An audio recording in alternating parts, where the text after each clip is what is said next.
코코벨 스마일 텔레콤.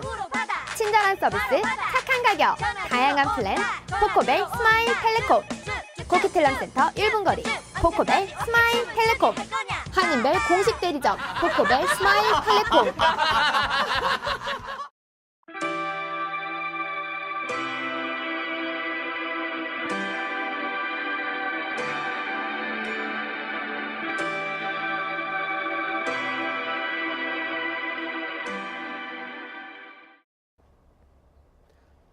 여러분 안녕하십니까? 뉴스 캐나다입니다.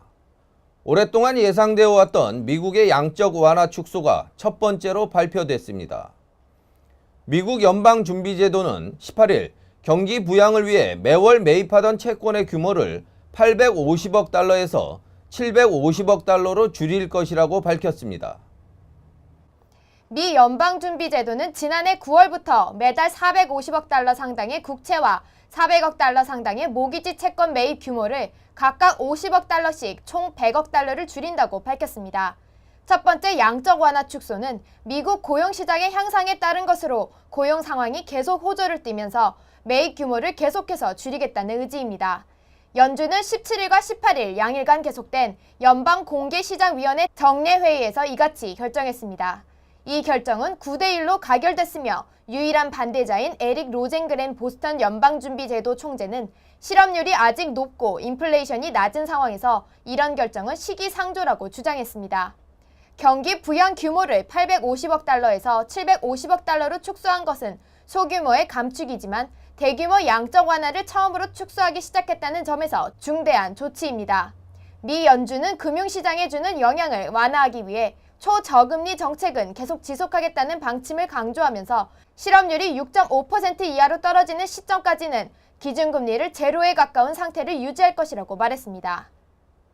이번 미 연준의 양적 완화 축소 정책이 발표되자 주식 투자자들은 그 감축 규모가 크지 않고 앞으로도 저금리를 유지하리라는 데 고무돼 주가가 크게 상승했습니다. 미국 내 금융 및 주식 시장의 반응을 알아보았습니다. 이날 다우존스 지수는 293포인트, 즉 1.9% 올라 16,168로 마감했습니다. S&P 500 지수는 1.7%가 올라 1,810으로 마감했으며 나스닥 지수는 46포인트가 올라 4,070으로 마쳤습니다. 미국의 투자자들은 오래전부터 연방준비제도가 양적 완화를 축소할 것으로 예상하면서도 그 시점을 내년으로 예상했었습니다. 따라서 이날의 발표는 다소 의외였으나 시장은 이번 결정의 바탕이 되는 미국 경제 상승세에 주목하고 있습니다. 투자 관련 전문가들은 이번 결정을 미국 경제에 대한 신뢰의 증표로 받아들인 것이라고 진단했습니다. 이날의 주가 상승으로 S&P 지수는 올 들어 약 27%의 상승을 기록함으로써 1990년대 후반 이래 최고의 한 해를 기록하기 직전입니다. 미국 연준의 이번 결정은 주식 투자자들에게 가장 골치 아픈 문제인 불확실성을 제거해준 셈이라고 전문가들은 평가하고 있습니다. 미국이 주도하고 영국과 캐나다 정보기관이 도왔다고 알려진 국제적인 도감청 불법 감시에 대해 유엔이 규탄하고 나섰습니다. 유엔은 18일 각국 대표들이 모인 총회를 열고 불법 감시로부터 사생활의 권리를 보호하기 위한 디지털 시대의 사생활 권리 결의안을 만장일치로 채택했다고 밝혔습니다. 유엔의 이번 결의는 사생활의 권리는 오프라인뿐만 아니라 온라인에서도 보호받아야 한다는 내용을 주요 내용으로 하고 있습니다. 유엔 가입국은 사생활 권리를 보호하기 위해 감시와 도청, 개인정보 수집에 관한 국내법을 제정해야 하며 이 법률은 국제인권법을 준수해야 한다고 강조했습니다. 이번 유엔 총회 결의안은 법적 구속력을 발휘할 수는 없지만 국제적인 여론과 각국의 지지를 포함한 정치적인 의미를 가지고 있습니다. 유엔의 이번 결의안 채택은 지난 2월 미국 국가안보국이 영국과 캐나다 등의 협조 아래 외국 정상 등을 비롯해 광범위한 대상에 대해 온라인 정보를 수집하고 있다는 사실이 밝혀지면서 진행됐습니다. 앙겔라 메르켈 독일 총리와 지우마 호세프 브라질 대통령이 직접적인 피해 당사자라는 것이 밝혀지면서 두 국가는 이번 결의안 채택에 주도적인 역할을 해왔습니다. 미국의 영미권 첩보 동맹국인 이른바 5개의 눈에 포함된 국가인 영국, 호주, 캐나다, 뉴질랜드는 결의안 채택에 반대하지 않았지만 결의안의 문구를 약화시키려는 노력을 했습니다. 인권단체들은 유엔의 결의안 채택에 대해 환영의 뜻을 밝혔습니다. 신시아웡 인권감시단 인터넷 부분 선임 연구원은 인터넷 시대는 감시와 통제를 수월하게 한다며 이번 결의안은 대규모 감시를 국제적인 아젠다로 설정하는 중요한 첫걸음이라고 평가했습니다. 18일 오전 확인해본 루니는 1달러당 미달러 0.93달러로 2010년 10월 이후 최저치 기록을 다시 갱신했습니다. 금융투자은행인 골드만삭스가 최저 0.88달러까지 떨어질 것으로 예상하고 있어 앞으로도 더 떨어질 전망입니다. 루니의 가치가 계속 하락하고 있습니다. 지난 2일 캐나다 루니는 한때 미달러 대비 93.83센트에 거래되어 지난 2010년 10월 이후 최저치를 기록한 후 지난 4일 캐나다 중앙은행의 금리 동결 조치 영향으로 93.49센트로 더 떨어졌었습니다. 미 연준의 양적 완화 축소 발표가 전해진 18일 오전에는 0.93달러로 최저점을 기록했었습니다. 지난 2년 동안 캐나다 루니는 미달러와 1달러를 기준으로 오르내리는 공방을 계속해왔으나 지난 9월부터는 달러 대비 약세로 돌아서 하락을 거듭하고 있습니다. 루니의 약세는 캐나다 중앙은행의 기준금리 동결과 오랜 시기의 저성장, 물가 하락에 대한 우려 등이 기조에 깔리고 최근 미국의 원유 재고량 감소에 따른 캐나다산 원유에 대한 미국 내 수요가 감소하는 데 따른 것으로 알려지고 있습니다. 또한 국제 원자재 및 자원시장의 가격 하락으로 루니의 가치는 더 떨어지고 있습니다. 더구나 캐나다 정부의 에너지 산업 투자 규제 정책으로 외국인 투자 감소로 인해 투자 자금 유입이 크게 줄면서 루니의 수요가 없어진 것도 큰 원인으로 지적받고 있습니다. 여기에 미국의 경제 여건이 개선되면서 미 달러의 강세 기조는 상대적으로 루니의 하락을 부채질하고 있습니다. 세계적 금융투자은행인 골드만삭스는 내년에 캐나다 루니가 미화 대비 88센트까지 떨어질 것으로 전망하고 있습니다. 호주에서 실종된 것으로 알려진 한국인 워킹홀러로 추정되는 변사체가 발견됐습니다. 지난번 호주에서 한국인 여대생 반모 씨가 워킹홀리데이 도중 끔찍하게 피살된 지 한 달도 지나지 않아 다시 충격적인 소식이 호주에서 전해졌습니다. 호주 현지로 워킹홀리데이를 떠났던 또 다른 한국인이 살해된 것으로 보입니다. 호주 스카이 뉴스에 따르면 퀸즐랜드주 경찰은 18일 브리즈번 남서부 엘지스터의 한 주택 뒷마당에서 수상한 무덤을 발견했다며 여기에 묻힌 변사체가 지난 16일 브리즈번 남동부 캐너힐의 집을 나간 뒤 행방불명된 김모 씨로 추정된다고 전했습니다. 김모 씨는 온라인 직거래 사이트인 검트리를 통해 알게 된 사람에게 1만 5천 호주 달러를 한국 돈으로 바꾸러 나간다고 집을 나선 뒤 연락이 끊겼습니다. 발견된 변사체가 김모 씨로 확인된다면 지난 한 달 새 한국인 워킹홀러 2명이 호주에서 피살된 기록을 세우면서 호주 내 한국인 유학생과 워킹홀리데이 참가 젊은이들의 안전에 심각한 위험으로 받아들여지는 사건입니다. 호주 유학생협회 회장인 톰슨 칭 씨는 3주 동안 2건의 불미스러운 일이 벌어진 것은 브리즈번은 물론 호주 이미지에 타격이 있다고 말했습니다. 또한 그는 유학생들은 호주와 국제사회 간의 가교 역할을 하기 때문에 이곳에서 벌어지는 일들에 대해 세계가 바라보고 있다며 이번 사건의 심각성을 전했습니다. 연말이 다가오면서 각종 모임과 파티로 수면 부족에 시달리는 캐나다인들이 많다고 합니다. 해도 짧아지고 2013년도 거의 저물어져가는 캐나다의 겨울, 충분한 수면 시간을 유지해 건강을 지켜야 할 것 같습니다. 크리스마스 휴가가 다가오고 있는 가운데 많은 사람들이 수면 부족으로 인해 정상적인 컨디션을 유지하기 힘들어하는 것으로 나타났습니다. 캐나다 컨퍼런스가 실시한 여론조사 결과에 따르면 답변자의 3분의 2가 크리스마스 날 파티보다는 하룻밤 푹 자고 싶다고 답했다고 합니다. 한창 파티를 좋아할 나이인 만 18세부터 24세까지의 답변자들 또한 55%가 이에 동의했으며 힘든 경제 여건과 피곤한 현실 속의 삶을 반영한 조사 결과로 받아들여지고 있습니다. 이 여론조사에 따르면 답변자의 26%가 주중 매일 또는 거의 매일 수면 부족에 시달리고 있다고 답했으며 이들 중 과반은 이로 인해 업무에도 지장을 받는다고 답했습니다. 수면 부족의 가장 큰 원인으로는 직장에서 받는 스트레스와 압박감이 꼽혔으나 여성들의 경우에는 가정에서 받는 스트레스와 압박감도 이에 못지않은 것으로 조사되었습니다. 또한 아이가 있는 가정의 직장인들은 수면 부족 때문에 피곤한 상태로 출근하는 비율이 다른 사람들에 비해 2배 가까이 높았으며 이들 중 여성의 비율이 높게 조사되었습니다. 산타클로스가 백인이라고 말한 고등학교 교사가 인종차별 논란으로 인해 해고당할 것으로 알려졌습니다. 교사는 아무런 의미 없이 말했다고 했지만 산타 복장을 했던 흑인 학생의 마음에 일생일대에 큰 상처를 준 발언이었기 때문입니다. 미국의 한 고등학교 교사가 산타 복장을 하고 학교 축제에 참가한 흑인 학생에게 인종차별적인 발언을 해 해고가 예정되어 있습니다. 지난 17일 뉴멕시코주 리오렌초 고등학교 1학년생인 크리스토퍼는 산타클로스 복장을 하고 학교 행사에 참가했는데 이날 문제의 교사에게 산타는 백인인데 왜 네가 산타 복장을 하고 있느냐며 면박을 받았다고 합니다. 흑인 학생의 아버지 마이클 로우 기어는 아들은 그때 이후로 크리스마스와 관련된 어떠한 것도 하고 싶어 하지 않는다며 교사로서의 자질을 갖추지 못한 그를 당장 해고해야 한다고 주장했습니다. 그는 교사가 흑인 아이에 대한 편견이 조금이라도 있었을 것이라며 이는 우리가 타협할 수 없는 부분이라고 말했습니다.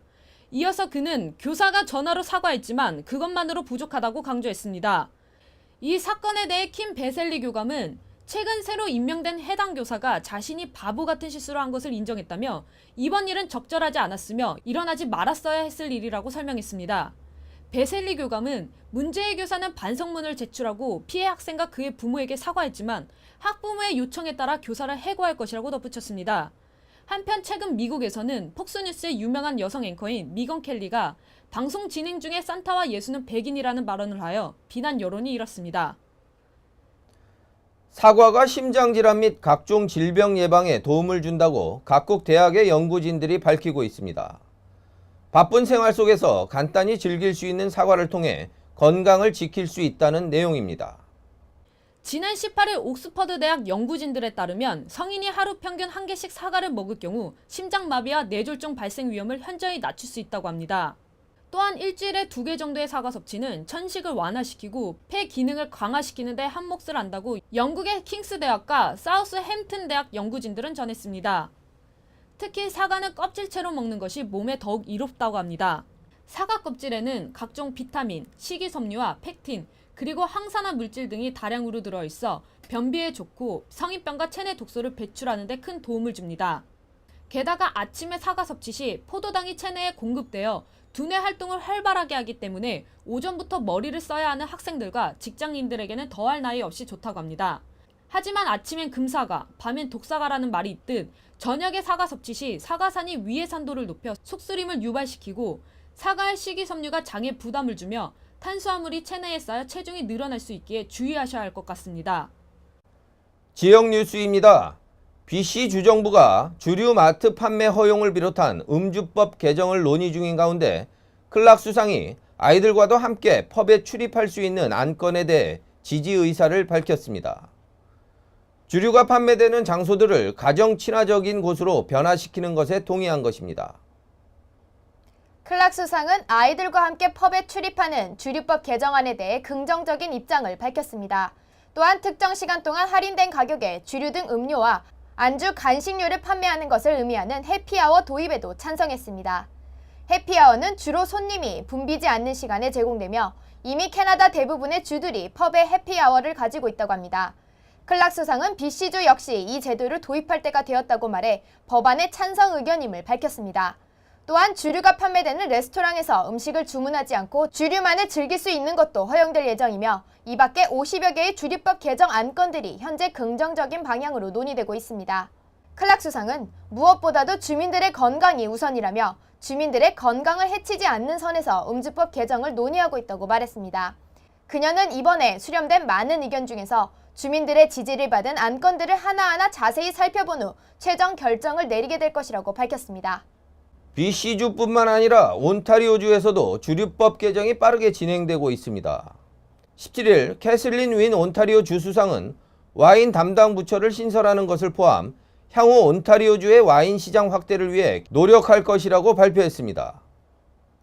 BC주와 마찬가지로 일반 마트에서의 주류 판매를 검토 중인 캐슬린 윈 온타리오주 수상은 주 정부는 경직되고 규제 중심인 와인 관련법을 개정해 신고되고 검증된 농장에서 생산된 개별 농가 생산 와인 판매를 허용할 방침이라고 전했습니다.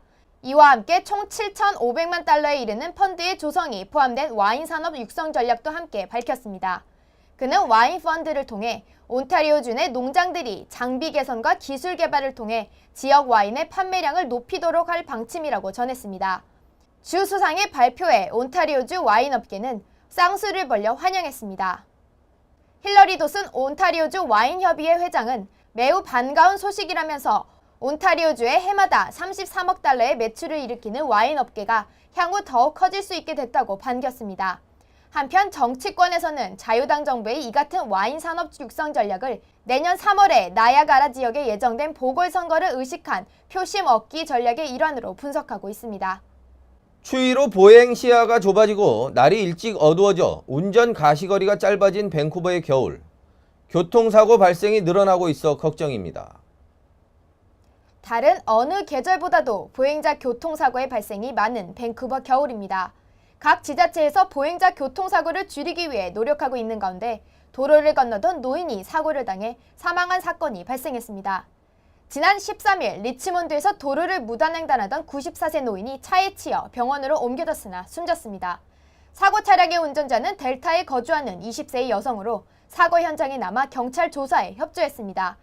이 여성은 운전 당시 과속을 하거나 음주를 하지는 않은 것으로 밝혀졌지만 무단횡단하던 노인을 미처 발견하지 못했다고 진술하고 있습니다. 일찍 어두워지는 밴쿠버의 도로가 위험하게 변하고 있는 것입니다. 도로 횡단과 차량 운전에 더욱 주의를 요하는 계절입니다. 지난 11월 BC 주정부와 BC 페리사는 만성적인 적자를 이유로 페리 노선의 축소를 발표한 바 있습니다.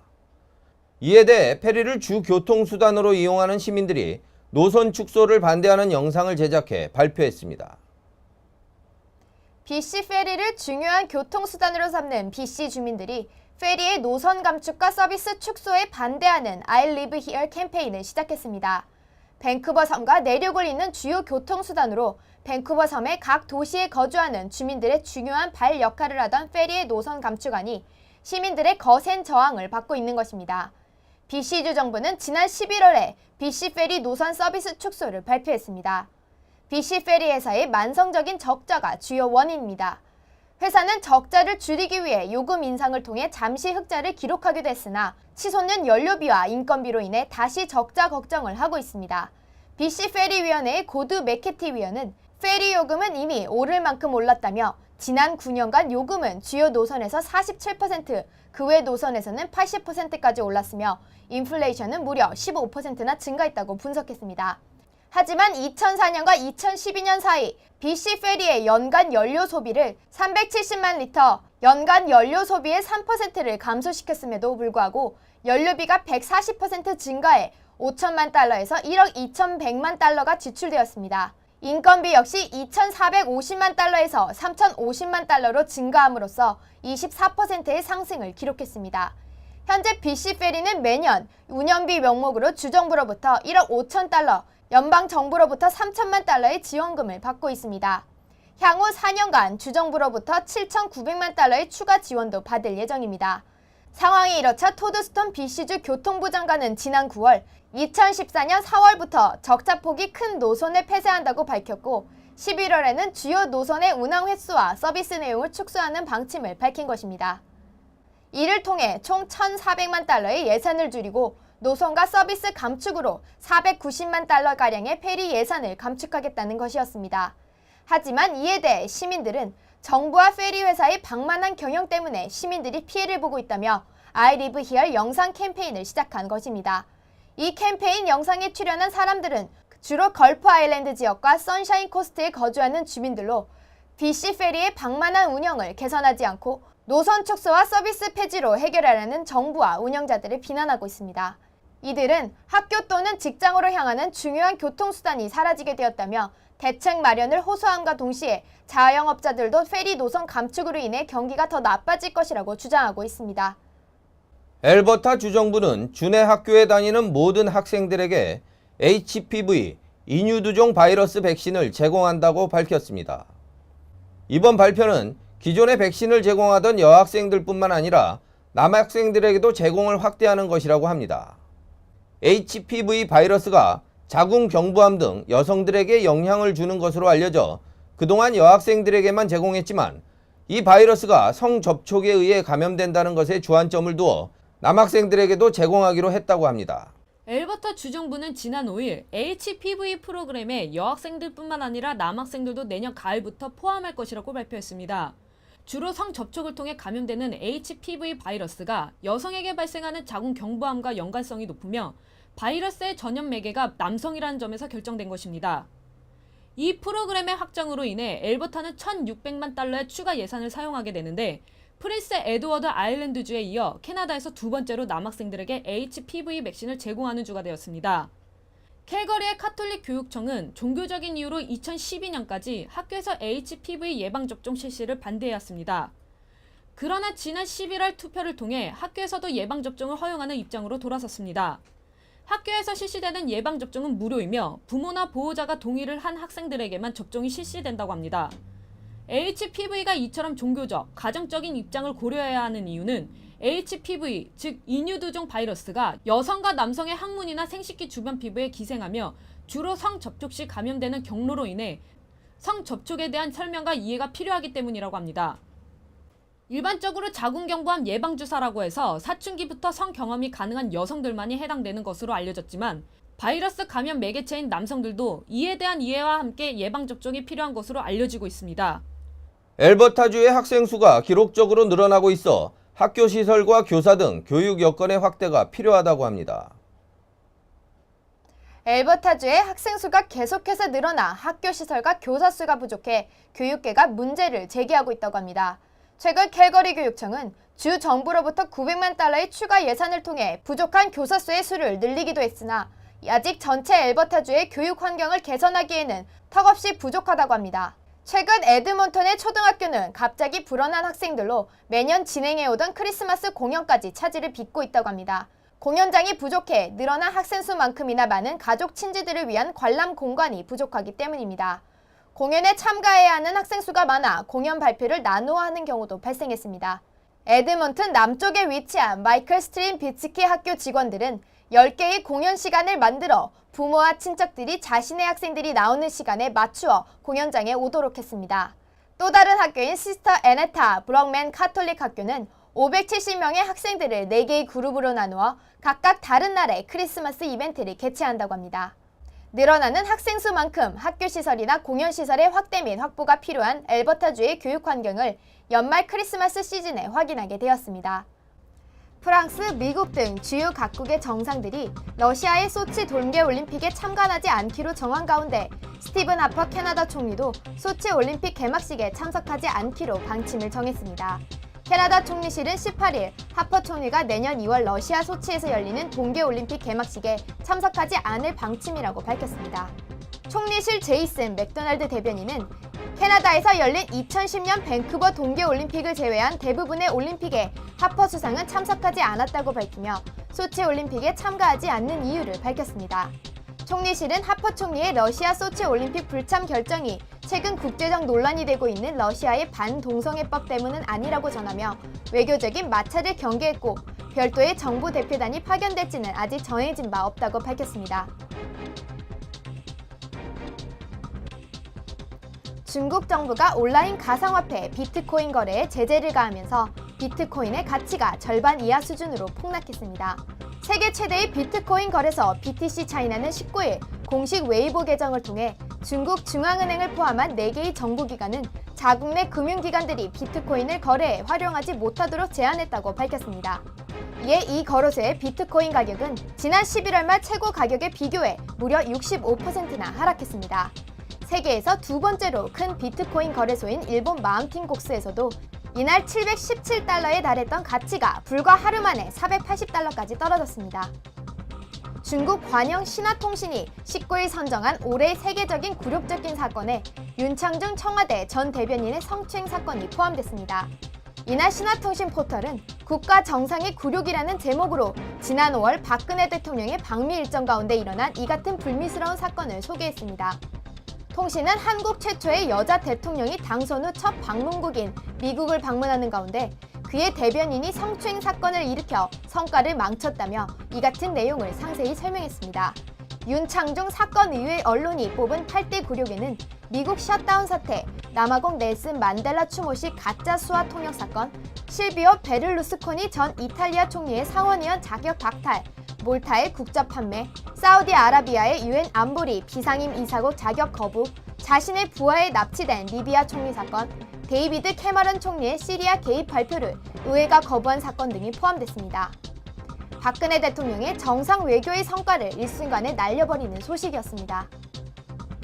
한국 바이올리니스트 김민진이 지난 2010년 도난당해 화제가 됐다가 지난 7월에 되찾은 스트라디바리우스 바이올린이 온라인 경매에서 24억 원에 팔렸습니다.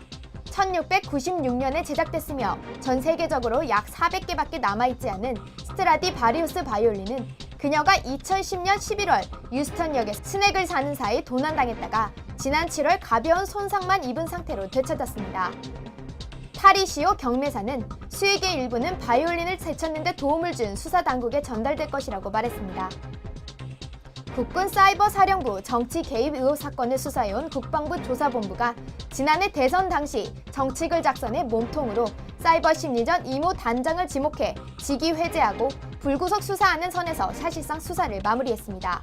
국방부는 이번이 중간 수사 결과 발표라고 강조했지만 향후 심리전 요원들에 대한 추가 징계 외에는 더 이상 윗선으로 조사를 확대하지 않기로 해 몸통은 놔두고 깃털만 뽑은 편파 수사라는 논란이 커질 것으로 예상됩니다.